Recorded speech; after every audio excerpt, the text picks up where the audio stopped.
नमस्कार साथियों, आज के इस एपिसोड में आप पढ़ेंगे NFL और HURL एग्जामिनेशंस के लिए बीएससी वाले जो कैंडिडेट एलिजिबल हैं, इसके लिए केमिस्ट्री के एपिसोड 1 को, जिसमें हम लोग पहले देखेंगे इस एग्जामिनेशंस के लिए केमिस्ट्री के सिलेबस को। इसके बाद हम लोग सिलेबस के एक टॉपिक को आज हम लोग पढ़ने वाले हैं और ये टॉपिक को पूरा कंप्लीट करेंगे। हालांकि ऐप पर इसका क्लास हो चुकी है, तो यहाँ पर एक तरह से कह सकते हैं मैं रिवीजन कराने वाला हूँ। यानी कि जो व्यूअर्स बैच में अभी तक इनरोलमेंट नहीं लिए हैं, उनके लिए ये बैच में भी डेमो लेक्चर्स की तरह भी हो सकते हैं। तो चलिए आज के इस एपिसोड की शुरुआत करते हैं। लेकिन इस एपिसोड को शुरू करने से पहले अगर आप लोग हमारे एसके ट्यूटोरियल यूट्यूब चैनल पे पहली बार विजिट किए हैं तो इस चैनल को सब्सक्राइब कर लीजिए फॉर मोर वीडियोस की नोटिफिकेशंस को पाने के लिए। तो चलिए आज के इस सफ़र की शुरुआत करते हैं। दोस्तों, जैसा कि आप लोग देख रहे हैं, जो केमिस्ट्री पढ़ेंगे हम लोग, उसमें से सबसे पहला जो टॉपिक रहेगा वो बेसिक कॉन्सेप्ट ऑफ केमिस्ट्री, जिसमें matter and it's state, definition, physical and chemical properties के बारे में पढ़ेंगे। इसके बाद एटॉम्स, मॉलिक्यूल्स एंड कंपाउंड्स के बारे में पढ़ेंगे। इसके बाद मोल्स एंड मोलर कैलकुलेशंस है। ये सभी सब टॉपिक हैं basic concept of chemistry topic के अंदर। इसी तरह से टॉपिक नंबर 2 आता है पीरियोडिक टेबल एंड पीरियोडिसिटी। इसमें सब टॉपिक है atomic number and mass number. इसके बाद पीरियोडिक ट्रेंड्स है। इसके बाद तीसरा टॉपिक आता है केमिकल रिएक्शन एंड स्टोचियोकेमिस्ट्री। तो इसमें हम लोग टाइप्स ऑफ केमिकल रिएक्शन, इसके बाद बैलेंसिंग केमिकल इक्वेशंस और स्टोचियो मैट्रिक का कैलकुलेशंस, ये सभी सब टॉपिक्स को हम लोग पढ़ने वाले हैं। इसके बाद फोर्थ आता है थर्मोडायनामिक्स एंड थर्मोकेमिस्ट्री।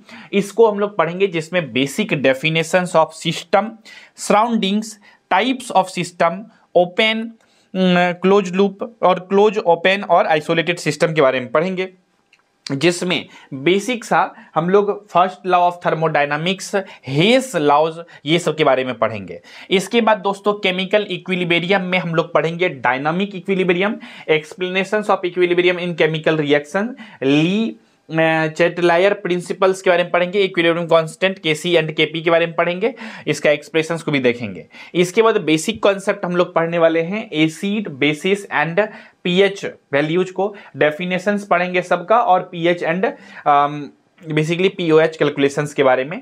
इसके बाद इलेक्ट्रोकेमिस्ट्री वाला पार्ट आता है, जिसमें हम लोग बेसिक इंट्रोडक्शंस पढ़ेंगे, रेडॉक्स रिएक्शन पढ़ेंगे, इलेक्ट्रोकेमिकल सेल्स के बारे में पढ़ेंगे। इसके बाद जो है बेसिकली नेक्स्ट अगर हम लोग आगे बढ़ें तो यहाँ पर 8th पॉइंट आता है आप सभी के लिए इंडस्ट्रियल केमिस्ट्री वाला पार्ट। तो इंडस्ट्रियल केमिस्ट्री वाला पार्ट जो है वो ज़्यादातर फोकस किया जाएगा प्रोडक्शन वाला पॉइंट पे, क्योंकि आपके एग्जामिनेशंस में उस टॉपिक से या उस साइड से ज़्यादा क्वेश्चंस देखने को मिलता है।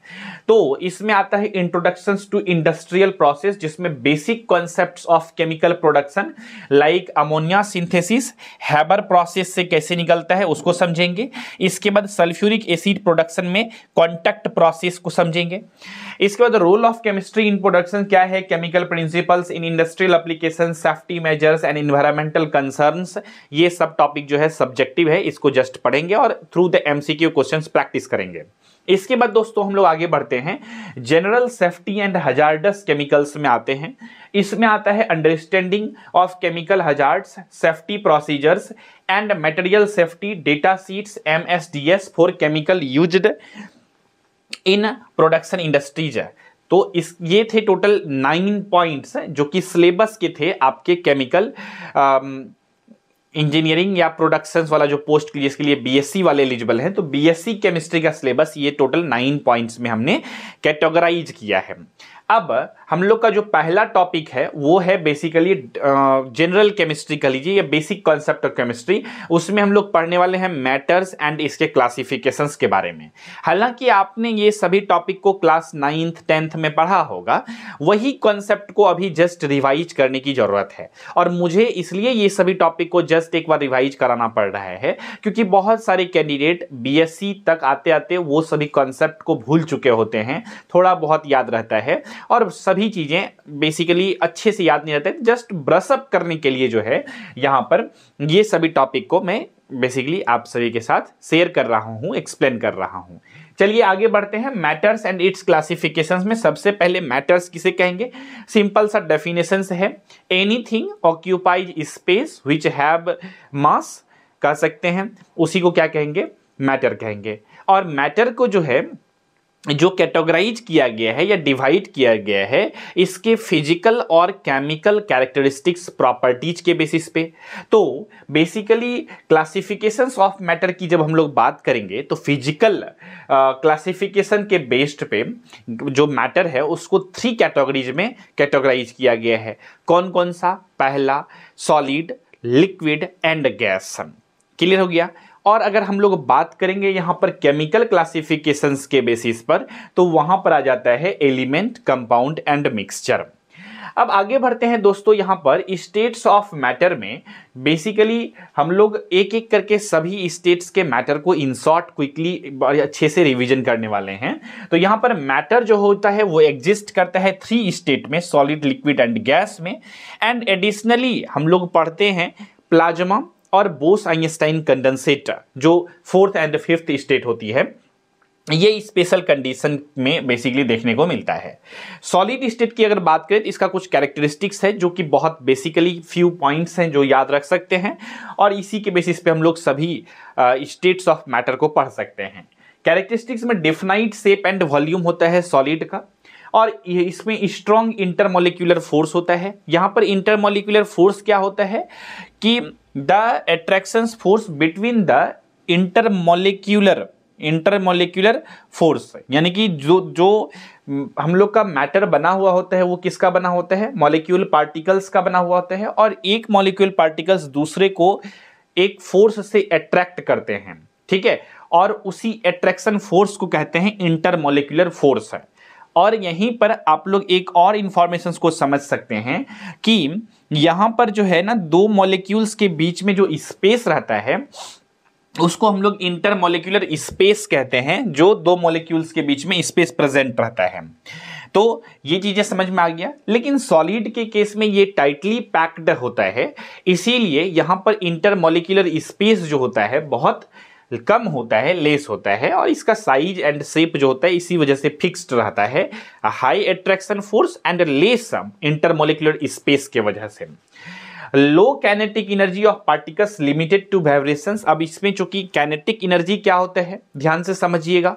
हम लोग जानते हैं मैटर जो बना हुआ होता है मॉलिक्यूल पार्टिकल्स से बना हुआ होता है, और बेसिकली किसी भी मैटर को हीट करने पर या टेम्परेचर बढ़ाने पर मैटर का उसके मॉलिक्यूलर पार्टिकल्स मूवमेंट करने लगते हैं, और इसमें मूवमेंट करने के लिए मॉलिक्यूलर पार्टिकल्स के पास इंटरमॉलिक्यूलर स्पेस ही नहीं होती है।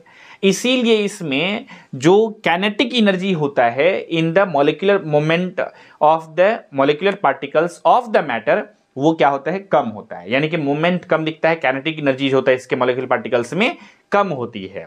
ठीक है, एक और क्वेश्चन में यहां पर बता देता हूं, कह सकते हैं एक और पॉइंट, ये जो मॉलिक्यूलर पार्टिकल्स है ये जो मूव करता है, ठीक है, इन द मैटर कह सकते हैं, उस मोशन को मॉलिक्यूलर पार्टिकल्स के मोशन को कह सकते हैं वो जिगजैग मोशन करता है, या उसी को ब्राउनियन मोशन भी बोलते हैं।